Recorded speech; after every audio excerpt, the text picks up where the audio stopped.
大家好，我是超子，今天给大家分享一道东北菜酸菜汆白肉。酸菜脆爽，猪肉肥而不腻，天冷炖一锅，吃完全身都暖和。首先准备一块正经的五花肉，1颗东北酸菜。今天去市场上买肉，我们这里猪肉7块5一斤，吓得我赶紧一次性投资了20多斤。坐等身价暴涨，首先把五花肉用喷灯喷一遍，这一步可以去毛去腥。也可以把锅烧热，在锅底蹭，处理好以后用刀刮净洗净，冷水下锅焯水，水开以后在锅中煮2-3分钟左右，煮好以后把肉捞出，锅中重新做水，放入五花肉，少许姜片、葱段，1颗八角，少许香叶，再次开大火烧开锅，转开中小火煮半个小时左右。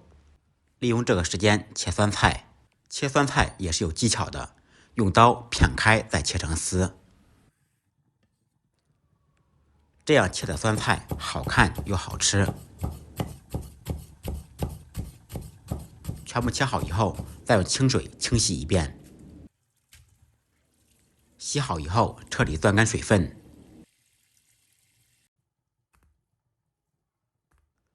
再准备少许姜丝，2-3个干辣椒剪成小段。吃汆白肉离不开蒜泥汁，准备几粒大蒜，用刀拍匀剁碎。剁好的蒜末放少许生抽酱油、芝麻香油，可以根据个人口味放少许香醋或者米醋，再搭配几个烤辣椒吃，那才过瘾。五花肉煮半个小时差不多就可以了，用筷子能插动就行了。煮好的肉捞出晾凉备用，煮肉的汤留着不要扔。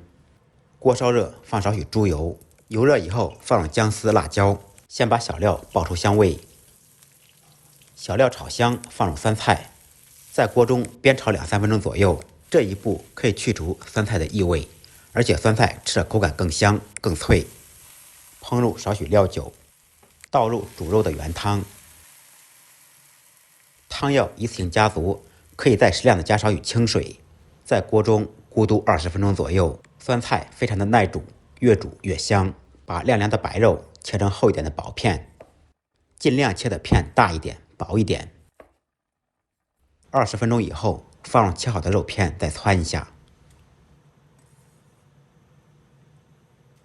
这个时候我们可以调味了，放入适量的盐、胡椒粉、1小勺鸡粉，在锅中再咕嘟7-8分钟左右。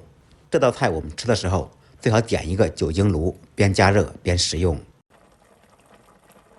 最后再放点葱丝、香菜，一道经典的东北家常菜酸菜汆白肉就做好了。蘸着蒜泥、辣椒、酱油汁吃，那真的是嗷嗷香。